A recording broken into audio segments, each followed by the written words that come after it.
সুবিধা অসুবিধা থাকবেই, আবার কমিশন হয়তো সেগুলো কনসিডারেশনে নেবে। অডিটরদের একটা রোল ছিল, আমি এটাকে অস্বীকার করছি না। বাজারে যেখানে তারল্যের অনেক অভাব, সেখানে অনেক বড় বড় অ্যাকাউন্ট কিন্তু প্রায় 1 বছরের বেশি সময় ধরে ফ্রিজড অবস্থায় আছে, এবং তাতে করে যেটি হচ্ছে মার্জিন লোনের ইস্যুতে কিন্তু বাজার খারাপ থাকলে সেই অ্যাকাউন্টগুলোর অবস্থা আরও খারাপ হয়ে যাচ্ছে। তো সেক্ষেত্রে শর্ত সাপেক্ষে সেই অ্যাকাউন্টগুলোতে আসলে লেনদেনের সুযোগ দেওয়া যেতে পারে কিনা। বিদেশি বিনিয়োগ বলতে এখানে ঠিক যে একেবারে সাদা চামড়া বিনিয়োগকারী তা না, এখানে হয়তো আমাদেরই বাংলাদেশি যারা এনআরআই যারা বাইরে থাকে তাদেরও ইনভেস্টমেন্ট এখানে থাকতে পারে। সে ফর এক্সাম্পল ফরেন ইনভেস্টার্সরা যখন ওদের দেশের একটা ব্যালেন্স শিট দেখবে আর আমাদের দেশে একটা ব্যালেন্স শিট দেখবে, দুটোর মধ্যে যদি দুরকম পায় তারা বুঝতে পারবে না যে কোনটার মানে কি। নেক্সট গভর্নমেন্টের প্রতি আমাদের যে ফেথটা জেনারেল পিপুলের আছে, সেই ফেথটা থেকেই একটা ভালো এনভায়রনমেন্ট ক্রিয়েট হবে, একটা পজিটিভ এনভায়রনমেন্ট ক্রিয়েট হবে in all markets. Stock market তো তার মধ্যে থাকবেই। একটা কোম্পানির হোল ইয়ারের হয়তো কয়েক লক্ষ ট্রানজ্যাকশন হয় বা কয়েক লক্ষ অ্যাক্টিভিটিস হয়। এই অ্যাক্টিভিটিস কোনো অডিটরের পক্ষেই সম্ভব না একটা এক মাসের একটা পিরিয়ডের মধ্যে 100% থাকে। নতুন যে বেতন কাঠামো, সরকারি বেতন কাঠামো হচ্ছে, সেক্ষেত্রে আপনি একটা বড় ভূমিকা রাখছেন। এইটা যে একটু ছোট করে আমি একটু জানতে চাই। আমরা দেখলাম যে 5টি ব্যাংকের বিনিয়োগকারীদের বিনিয়োগ কিন্তু শূন্য হয়ে গেছে, অর্থাৎ শেয়ার মূল্য শূন্য হয়ে গেছে।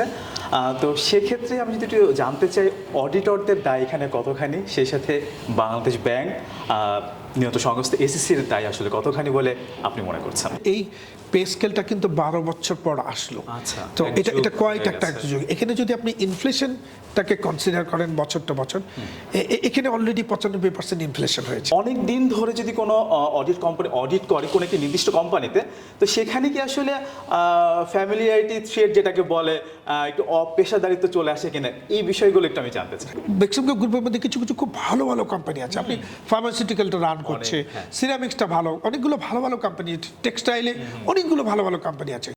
আসসালামু আলাইকুম। ডেইলি বিজনেস স্টোরির আজকের আয়োজনে আমন্ত্রণ জানাচ্ছি আমি আব্দুর রহমান রণ। দর্শক, আজকে আমরা শেয়ার বাজার নিয়ে কথা বলবো, সেই সাথে আমরা অডিট রিপোর্ট অডিটরদের নিয়ে একটু জানতে চাইবো। এজন্য আমাদের সাথে রয়েছেন অডিটরদের এই মুহূর্তে সর্বোচ্চ অভিভাবক, institute of the chartered accountants of Bangladesh আইসিএবির বর্তমান প্রেসিডেন্ট এন.কে মবিন এফসিএ। জানিয়ে রাখছি এন.কে মবিন একই সাথে credit rating agency emerging credit rating এজেন্সির বর্তমান ডিরেক্টরও। তো সেক্ষেত্রে আমরা কোম্পানির রেটিং নিয়েও আলোচনা করতে পারি। আপনাকে স্বাগত আজকের আয়োজনে। ধন্যবাদ। মিস্টার প্রেসিডেন্ট, আমি একটু জানতে চাইবো যে গত বছরটা পুঁজিবাজারের জন্য একটা সংস্কারের বছর গিয়েছে। আমরা দেখলাম যে নতুন মার্জিন রুল হয়েছে, মিউচুয়াল ফান্ড অ্যাক্ট হয়েছে, আমরা আইপিও রুলও দেখলাম চেঞ্জ হয়েছে, নতুন আইপিও রুল এসেছে। আর সেই সাথে আমরা দেখলাম গত বছরে প্রায় 1000 পয়েন্টের মতো ইন্ডেক্সের পতনও হয়েছে, এটাকেও অনেকে সংস্কার বলেই মনে করছেন। তো অনেক জরিমানাও দেখলাম। তো আপনি আসলে কিভাবে দেখছেন যে সংস্কারগুলো হলো কতটা পুঁজিবাজার বান্ধব অথবা বিনিয়োগ বান্ধব হলো?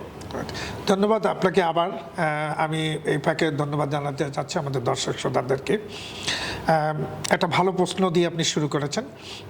আমরা সংস্কারগুলো দেখেছি, কিন্তু সংস্কারগুলো যেটা হয়েছে সেটা হচ্ছে যে আমি যতটুকু দেখেছি বা আমিও হয়তো দু একটা জায়গায় আমিও অ্যাটাচমেন্ট আমার ছিল, সেখানে এটা একটা কনসালটেটিভ ওয়েতে করা হয়েছে। আমার মনে হয় আমরা একটু দেখি ইমপ্লিমেন্টেশনটা হোক, সুবিধা অসুবিধা থাকবেই, আবার কমিশন হয়তো সেগুলো কনসিডারেশনে নেবেই। কোনো কিছুই ফিক্সড কিছু না, বাইবেল কিছু না। কমিশনের যদি মাথায় থাকে বা চিন্তাভাবনার মধ্যে থাকে, আমি যেটা মনে করি, আপনি যদি ওয়েস্টার্ন ওয়ার্ল্ডে যান, যে কোনো কিছু রুলস রেগুলেশনস আমাদের এখানে একটা চেঞ্জ করতে একটা লম্বা সময়ের দরকার পড়ে, যেটা ব্যুরোক্রেটিক প্রসেসে। এইটা যেন আমরা মাথায় না রেখে আমাদের যে সমস্ত ল রেগুলেশন যেগুলো পার্টিকুলারলি এই ধরনের মার্কেট রিলেটেড, এগুলোতে খুব কুইকলি আমাদের অ্যামেন্ডমেন্টসগুলো আনতে হবে। মার্জিন রুল আসার পরে আমরা দেখলাম যে নন মার্জিন শেয়ারগুলো বাড়ছে, এটা একটু দুঃখজনক। আমি যেটা জানতে চাইবো সেটা হচ্ছে, আপনি তো ক্রেডিট রেটিং এজেন্সির সাথে জড়িত, আপনি হচ্ছে রেটিং করছেন অনেক কোম্পানি। আমি একটু জানতে চাইবো, অন্যভাবে জানতে চাইবো, ভালো কোম্পানি তো খুব দরকার আমাদের মার্কেটে। তো সেক্ষেত্রে কম সময়ে ডিরেক্ট লিস্টিংয়ের মাধ্যমে আসলে কোম্পানি তালিকাভুক্ত হতে পারে কিনা আমাদের বাজারে? আমার মতে এটা হওয়া উচিত। অবভিয়াসলি ভালো ভালো কোম্পানির সেখানে লং প্রসেসের মধ্যে না গিয়ে ডাইরেক্ট লিস্টিংয়ের থ্রুতে এটা হওয়া উচিত। সেক্ষেত্রে যদি আপনার যদি রুলস রেগুলেশনস অ্যান্ড এভরিথিং রিকোয়ারমেন্টগুলো যদি ক্লিয়ার ক্রিস্টাল থাকে অ্যান্ড ডকুমেন্টসগুলো যদি জেনুইন থাকে বা প্রপারলি থাকে বা সাবমিট করা হয়, আমার মনে হয় এটা আনা উচিত। এটা ফ্রুটফুল রেজাল্টস আনবে। অবশ্যই। বিকজ আমাদের স্টিল আইপিও প্রসেসটা কোয়াইট লং একটা মার্কেটে আসার জন্য।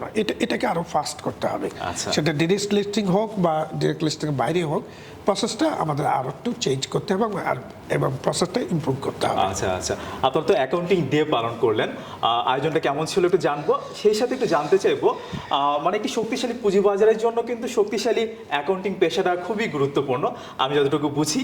তো সেক্ষেত্রে কতটুকু আসলে চার্টার্ড অ্যাকাউন্টেন্টরা আমাদের মার্কেটের জন্য আসলে অবদান রাখতে পারছে, এই একটা প্রশ্ন। আমার আরেকটি প্রশ্ন, অনেক দিন ধরে যদি কোনো অডিট কোম্পানি অডিট করে কোনো একটি নির্দিষ্ট কোম্পানিতে, তো সেখানে কি আসলে ফ্যামিলিয়ারিটি থ্রেড যেটাকে বলে একটু অপেশাদারিত্ব চলে আসে কিনা, এই বিষয়গুলো একটু আমি জানতে চাই। আচ্ছা, ধন্যবাদ। অ্যাকাউন্টিং ডে আমরা এবার পড়েছি, এবার একটু আমাদের জন্য একটু ডিফারেন্ট ছিল। বিকজ আপনারা হয়তো বা দর্শক শ্রোতারা অনেকে হয়তো জানেন বা অনেকে জানেন না। সেটা হচ্ছে যে আমাদের লাইক দেশের একটা রিফর্মসের মতন আমাদের ইনস্টিটিউটে একটা ছোটোখাটো রিফর্মস হয়েছে। রিফর্মস কীরকম, যে আমরা একটু নতুনভাবে চিন্তা করতে পারি কিনা বিভিন্ন জিনিসগুলো, আমাদের যে মনিটনাস ছিল গত 53 বছরের সেই প্রসেসগুলোতে চেঞ্জ আনতে পারি কিনা আমাদের কারেন্ট সিচুয়েশনে, দেশের পরিস্থিতির কারণে অলসো। মানে দুঃখজনক হলেও যেটা সত্যি সেটা হলো যে গত 16-17 বছরের যে একটা লিগেসি ছিল, সেখানে অনেক কিছুই রাইটলি কাজ করেনি। এবং আপনি যদি একটা সে ধরেন আপনি যদি স্টক মার্কেটের একটা প্রসেসের মধ্যে স্টার্ট টু এন্ড অনেকগুলো অর্গানাইজেশন জড়িত, তার মধ্যে অডিটরদেরও একটা রোল থাকে, ক্রেডিটিং কোম্পানি একটা রোল আছে। তো এখানে কিছুটা হলেও এই লেগেসির মধ্যে সবকটা অর্গানাইজেশনই পড়ে গেছে। এখন আমি ওই ডিসকাশনে গেলাম না যে কার দোষ কতটুকু না দোষ। তো আমরা যেহেতু লিগেসি থেকে বার হয়ে এসেছি, অবভিয়াসলি আমরা নতুনভাবে সবার রোলটা রাইটলি পালন করব। আমরা চেষ্টা করব কেউ না ইনফ্লুয়েন্স না করার জন্য। পার্টিকুলারলি আমরা অডিটর এবং ক্রেডিটিং কোম্পানিতে বলবো যে আমাদের যে রুলস রেগুলেশনস বা যে নিয়মের মধ্যে আমাদের জিনিসগুলো করার দরকার, অডিট ওয়ার্ক বা রেটিং ওয়ার্ক, আমরা যেন সেই জিনিসগুলোকে ওই রুলস নিয়ম কানুনের মধ্যেই করতে পারি। আমার দায়িত্ব যতটুকু আমি যেন প্রপারলি ডেলিভার করতে পারি, এখানে যেন কোনো ধরনের ইনফ্লুয়েন্স না থাকে। আগে রিজিমে কিন্তু ইনফ্লুয়েন্সটা যথেষ্ট কাজ করেছে অ্যাক্রস দ্য বোর্ড। আপনি যদি বলেন যে কোনো পার্টিকুলারলি বাংলাদেশ ব্যাংক এবং বিসেক, এরা হচ্ছে প্রাইমারি রেগুলেটর। রেটিং কোম্পানি এবং অডিটরদের হচ্ছে একটু সাপোর্টিং রোল এখানে আছে, বাট প্রাইমারি রেগুলেটরদের রোল যেটা ডেইলি বেসিসে সুপারভিস করা, অর উইকলি অর মান্থলি বেসিসে প্রত্যেকটা এরিয়াতে কোম্পানিগুলোকে ফলো করা, ফাইন্যান্সিয়াল স্টেটমেন্টসকে ফলো করা, এই জিনিসটা আমার মনে হয় এখনও পুরোপুরি ইমপ্লিমেন্ট হয়নি। অডিটর বা একটা রেটিং কোম্পানি তারা কিন্তু একটা ফিক্সড টর্ন নিয়ে আসে। এখানে কিন্তু তাদের দায়িত্বটা না এমন না যে 100% ভেরিফাই করবে। একটা কোম্পানির হোল ইয়ারের হয়তো কয়েক লক্ষ ট্রানজ্যাকশন হয় বা কয়েক লক্ষ অ্যাক্টিভিটিস হয়। এই অ্যাক্টিভিটিস কোনো অডিটরের পক্ষেই সম্ভব না একটা এক মাসের একটা পিরিয়ডের মধ্যে 100% থাকে। সো এখানে টেস্ট বেসিসটা চলে আসে, স্যাম্পলিং বেসিসটাও, which is internationally quite acceptable rules regulation করি। যেহেতু আমরা ICAB completely international accounting standards and international auditing স্ট্যান্ডার্ডসকে ফলো করে, সো আমাদের যে অডিটটা হয় সেটা ওই বেসিসেই করা হয়। আমি যেটা বলছিলাম যে ফ্যামিলিয়ারিটি থ্রেড যেটা, ওইটা বিষয় যদি আপনি আমাদের এটা আমি বলি, অ্যাকচুয়ালি আমি ফার্স্টে যদি বলি ইন্টারন্যাশনালি যদি দেখেন, তাহলে কিন্তু অডিট ফার্মগুলো কোম্পানির সাথে attach for quite long time থাকে। ওখানে ওই ধরনের রোটেশন সিস্টেমটা অতটুকু নাই, ইফেক্টিভ না। আমাদের এখানে বিসেকের লিস্টেড কোম্পানিজকে তো একটা রোটেশন সিস্টেম করেছে যে 3 বছর পর পর অডিটর চেঞ্জ হবে, হুইচ ইজ গুড। তাতে হয় কি ওই যে আপনি যেটা বললেন অ্যাটাচমেন্ট আর অডিটরের সাথে একটা রিলেশনশিপ ডেভেলপ হয়ে যায় কাজ করতে গেলে অ্যাটাচমেন্টে। তো আমি মনে করি রোটেশনটা ভালো, এটা থাকা উচিত। আমরা দেখলাম যে 5টি ব্যাংকের বিনিয়োগকারীদের বিনিয়োগ কিন্তু শূন্য হয়ে গেছে, অর্থাৎ শেয়ার মূল্য শূন্য হয়ে গেছে। তো সেক্ষেত্রে আমি যদি একটু জানতে চাই অডিটরদের দায় এখানে কতখানি, সেই সাথে বাংলাদেশ ব্যাংক নিহত সংস্থা এসিসির দায় আসলে কতখানি বলে আপনি মনে করছেন? আমি এখানে ইন্ডিভিজুয়ালি কাউকে দোষারোপ করতে পারছি না। আচ্ছা। এটা কমপ্লিটলি একটা ভ্যালু চেইনের মধ্যেই আছে। আমি মনে করি যে প্রাইমারি রেগুলেটরদের রেসপন্সিবিলিটি অনেক বেশি ছিল। ডেফিনেটলি অডিটররাও এর বাইরে না, বাট অডিটরদের রোলটা পরে আসে। সো প্রাইমারি রেগুলেটরের যদি এটাকে রাইটলি ফলো আপ করতো, তাহলে আমি মনে করি যে এ পর্যায়ে আসতো না। আজকে যে পর্যায়ে এসেছে পর্যায়ে আসতো না। তো এখানে ডেফিনেটলি আমি মনে করি এটা কমপ্লিট একটা ভ্যালু সিস্টেমের মধ্যেই, মানে সাধারণ বিনিয়োগকারীরা ফিনান্সিয়াল রিপোর্ট দেখে কিন্তু আসলে বিনিয়োগ করছে, ওই সময় এত খারাপ ছিল না। রাইট, কিন্তু হ্যাঁ ছিল না, কিন্তু সেখানে ছিল না। কিন্তু ওটা আমি যেটা বলেছি যে অডিটররা অডিট করছে স্যাম্পল বেসিসে, এবং অবভিয়াসলি দি হোল ইয়ারের ট্রানজ্যাকশনস অনেক কিছু তাদের পক্ষে সম্ভব মানে কোম্পানি থেকে ওইভাবে সহযোগিতা না করলে আসলে একটু কঠিন হয়ে যায়। তো কোম্পানির থেকে যদি জিনিসগুলো যদি তখন থেকেই যদি শুরুতেই জিনিসটাকে বাধা দেওয়া হতো রেগুলেটরের সাইড থেকে, যে ব্যাংকে এই কর্মকাণ্ড চলছে বা বোর্ড ডিরেক্টরসরা এই জিনিসগুলোকে ফলো করছে বা ব্যাড লোন হচ্ছে, এটা যদি তখন থেকে স্টপ হতো রেগুলেটর সাইডে, আমার মনে হয় সিচুয়েশন এত খারাপ হতো না, অডিট রিপোর্টটাও এত খারাপ আসতো না এখানে। বাট অডিটরদের একটা রোল ছিল, আমি এটাকে অস্বীকার করছি না। সো এটাই বলবো। আমরা সবাই, এবং আমি সবার সাথে আমিও খুব স্যাড ফিল করছি যে আমাদের ইনভেস্টরদের জন্য, যে তারা একটা এই কারণে আমাদের একটা ভ্যালু সিস্টেমের যাদের রেসপন্সিবল ছিল কারণে তারা সাফারার হয়ে গেছে। তো আমি বলবো যে এখানে এখন প্রাইমারি রেগুলেটর হিসাবে পার্টিকুলারলি বাংলাদেশ ব্যাংকের আমার মনে হয় কিছু একটা পজিশন করা নেওয়া উচিত। আমানতকারীদের আমানত ফেরানোর চেষ্টা করছে, এমনকি ডিভিডেন্ড দেওয়ার একটা ঘোষণা আমরা শুনতে পাচ্ছি, কিন্তু সেখানে আজকেও শুনেছি আমার মনে হয় যেটা প্রথমে যে বাংলাদেশ ব্যাংকের যে পজিশন ছিল ওখান থেকে সরে এসছে, এখন তারা বলছে যে আমানতকারীদেরকে, আজকে শুনলাম 4% ইন্টারেস্ট তারা দিবে। আগে বলেছিল দেওয়া হবে না আগামী 2 বছর, এখন বলছে দিবে, which is good, positive. But obviously বিনিয়োগকারীরা বিনিয়োগ শূন্য, তাদের শেয়ার শূন্য হয়ে যাচ্ছে। এই ক্ষেত্রে আমরা দেখলাম আমাদের যে নিয়ত সংস্থা এসিসি, তারা কোনো জোরালো পদক্ষেপ শুরু থেকে কিন্তু নেয়নি, এটা একটা বিষয়। একটু জানতে চাই যে বাজারে যেখানে তারল্যের অনেক অভাব, সেখানে অনেক বড় বড় অ্যাকাউন্ট কিন্তু প্রায় 1 বছরের বেশি সময় ধরে ফ্রিজড অবস্থায় আছে, এবং তাতে করে যেটি হচ্ছে মার্জিন লোনের ইস্যুতে কিন্তু বাজার খারাপ থাকলে সেই অ্যাকাউন্টগুলোর অবস্থা আরও খারাপ হয়ে যাচ্ছে। তো সেক্ষেত্রে শর্ত সাপেক্ষে সেই অ্যাকাউন্টগুলোতে আসলে লেনদেনের সুযোগ দেওয়া যেতে পারে কিনা? আমি লিগ্যাল সাইডটা জানি না কতটুকু সম্ভব লিগ্যালি, বাট লজিক্যালি যদি আপনি চিন্তা করেন, বাইরেও হয়েছে সেটা হলো যে একটা কোম্পানি যদি ফেল করে যে কোনো কারণে হোক না কেন, সেটা দেশের আইন অনুযায়ী it can be taken over by the regulators and then sell that one or given responsibility to some other organization যে তোমরা এটাকে রান করো, so that normal business operations যেন হ্যাম্পার না হয়। তো এখানে আমি মনে করি যে স্টক মার্কেটের কথা বলছেন, যে সমস্ত কোম্পানিগুলো এখনই বললেন ফ্রিজ হয়ে আছে, ইভেন ব্যাংকের অনেক বড় বড় ক্লায়েন্ট আমরা জানি, বেক্সিমকো গ্রুপ বলেন, অন্যান্য গ্রুপগুলো বলেন, অনেকগুলো কিন্তু একদম স্ট্যান্ড স্টিল হয়ে গেছে। সেখানে কি হচ্ছে, আমাদের এমপ্লয়িজরা লুজ করছে, কোম্পানিগুলো তাদের মার্কেট হারিয়েছে। তো এইটা হয়তো আমরা অ্যাভয়েড করতে পারতাম লিগ্যাল সাইডটাকে কভার দিয়ে, গভর্নমেন্ট টেক ওভার করে, then sell it to others organisation or কোনো একটা রেসপন্সিবিলিটি গ্রুপের কাছে দিয়ে এটাকে রান করার চেষ্টা করা যেতে পারতো।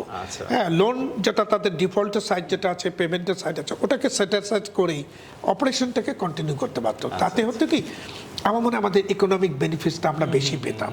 আমরা দেখলাম কয়েকটা ব্রোকারেজ হাউসেরও কিন্তু লেনদেন বন্ধ আছে, যেটাও খুবই দুঃখজনক, এবং সবকিছুর প্রভাব আসলে সাধারণ বিনিয়োগকারীদের উপরে পড়ছে, এটা খুবই দুঃখজনক। আপনি বেক্সিমকো গ্রুপের কথা বলছিলেন, বেক্সিমকো লিমিটেডের লেনদেন কিন্তু অনেকদিন ধরে বন্ধ, তার ফ্লোর প্রাইসে আছে। এটা অনেকের অভিযোগ, এটা কার স্বার্থে, এটা কি বাজারের স্বার্থে কিনা, কিভাবে দেখেন আসলে? আমি অতটুকু ওয়াচ করিনি, বাট আমার মনে হয় সেটা এখানে স্বার্থের চেয়ে বেশি হচ্ছে সেটা হচ্ছে যে এই কোম্পানি, এই Beximco mostly all the units কিন্তু স্ট্যান্ড স্টিল পর্যায়ে চলে আসছে, অনেকগুলো বন্ধ হয়ে গেছে, অনেকগুলো তারা ফার্দার কোনো ওয়ার্কিং ক্যাপিটাল পাচ্ছে না, সেই কারণে তারা অপারেশনটা কন্টিনিউ করতে পারছে না, এবং তাদেরও অ্যাডমিনিস্ট্রেশন প্রবলেমটা হচ্ছে, ম্যানেজমেন্ট ইস্যুগুলো তো আছেই, ওনার্সরা কেউ নাই, সব চলে গেছে বাইরে। এই কারণে ইস্যুসগুলো আসছে। তো সেই কারণেই এটার একটা ইম্প্যাক্ট অবভিয়াসলি স্টক মার্কেটে আছে। হয়তো বিসেক মনে করেছে এটা ফ্লোর প্রাইসে রাখতে হবে, অন্তত দেখা যাক কিছু। একটা রিউমার আপনারা হয়তো জানেন যে একটা রিউমার এসেছিল, রিউমার না আমার মনে হয় এটা নট রিউমার, এটা গভর্নমেন্টই চেষ্টা করছিল যে ইউনিটগুলো কাউকে সেল করা যায় কিনা। দ্যাট হচ্ছে গুড মুভ। আমি মনে করলাম এটা করা উচিত ছিল এবং এখনো করা উচিত, এখনো সুযোগ আছে, করা উচিত। করলে হবে কি, বেক্সিমকো গ্রুপের মধ্যে কিছু কিছু খুব ভালো ভালো কোম্পানি আছে। আপনি ফার্মাসিউটিক্যালটা রান করছে, সিরামিক্সটা ভালো, অনেকগুলো ভালো ভালো কোম্পানি, টেক্সটাইলে অনেকগুলো ভালো ভালো কোম্পানি আছে। ওগুলো কিন্তু স্টিল আমি মনে করি এটাকে রিভাইভ করা করলে হয়তো আস্তে আস্তে একটা পসিবিলিটি থাকবে যে ওদের লোনগুলোকে পে অফ করার একটা সুযোগ থাকবে। আর এই মুহূর্তে বাজার যেহেতু খুব ভালো না, অনেক বড় একটা কোম্পানি বেক্সিমকো লিমিটেড, তো তাদের শেয়ার যদি আসলে লেনদেন শুরু হয়, এটা নেগেটিভ ইম্প্যাক্ট পড়লেও পড়তে পারে। সেক্ষেত্রে আমরা বলতে পারি বাজারের জন্য আসলে ফ্লো ছাড়া হচ্ছে না।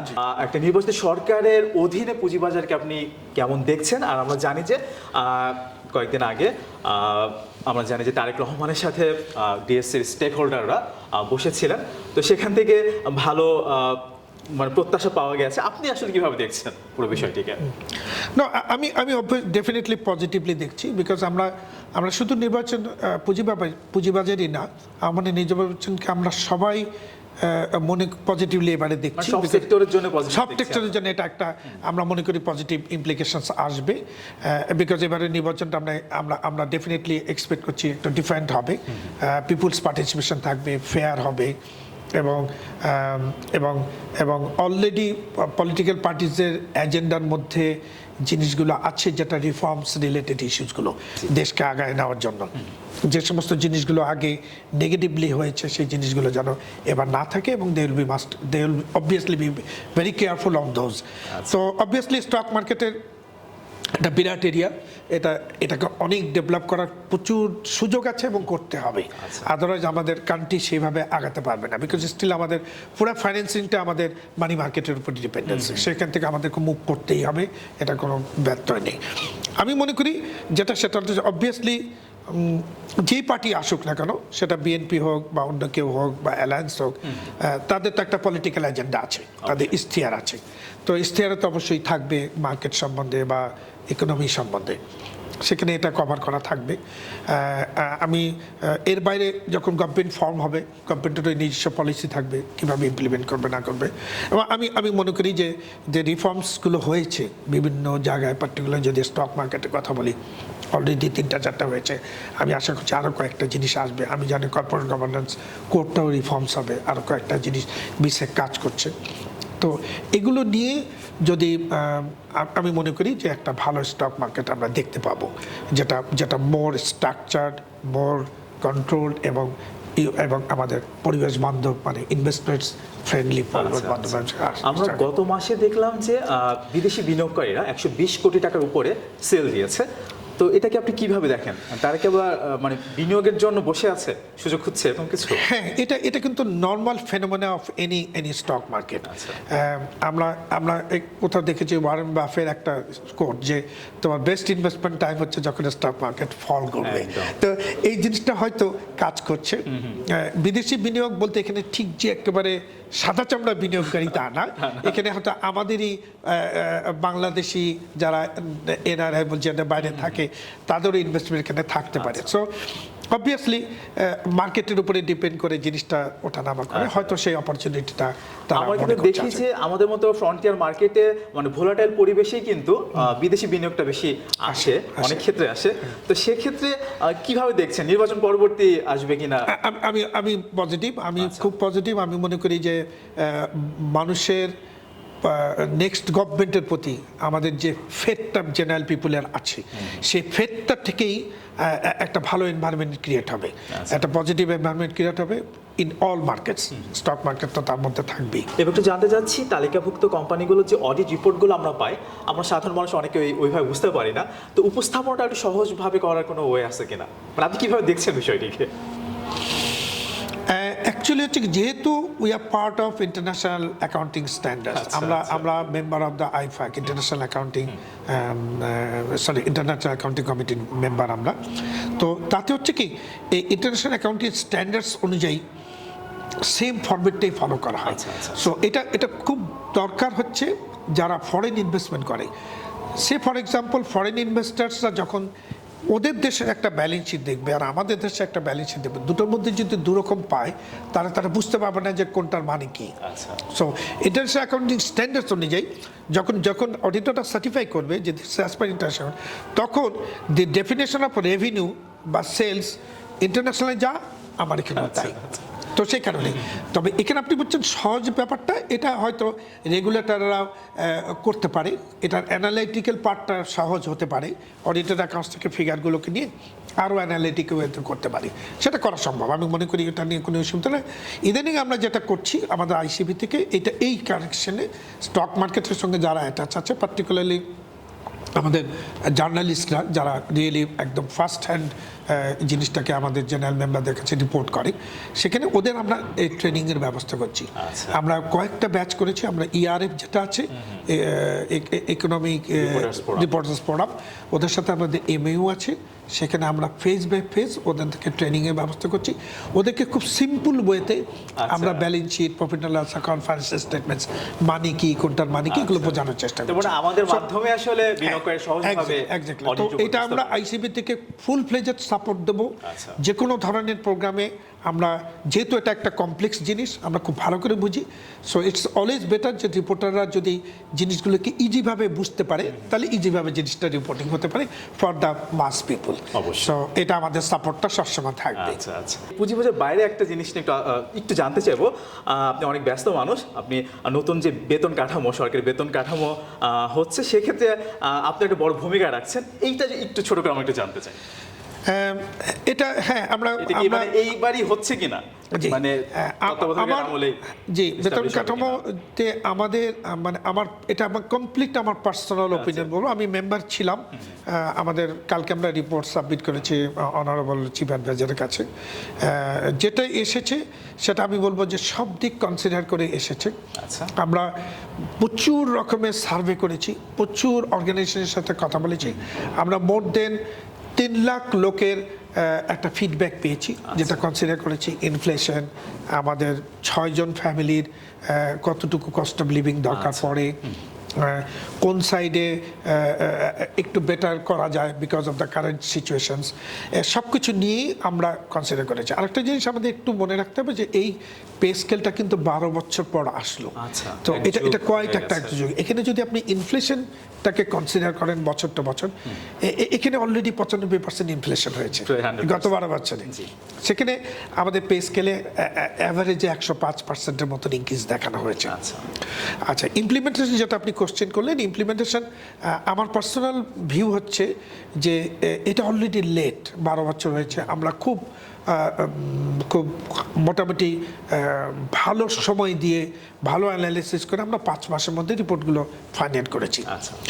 আমি এক্সপেক্ট করব যে এটা ইমিডিয়েট ইমপ্লিমেন্টেশনে চলে যাওয়া, গভর্নমেন্টের ডিসিশন নিয়ে নেওয়া যে ইট উইল বি ইমপ্লিমেন্টেড। এখন it can be phase by phase, কোনো অসুবিধা নাই।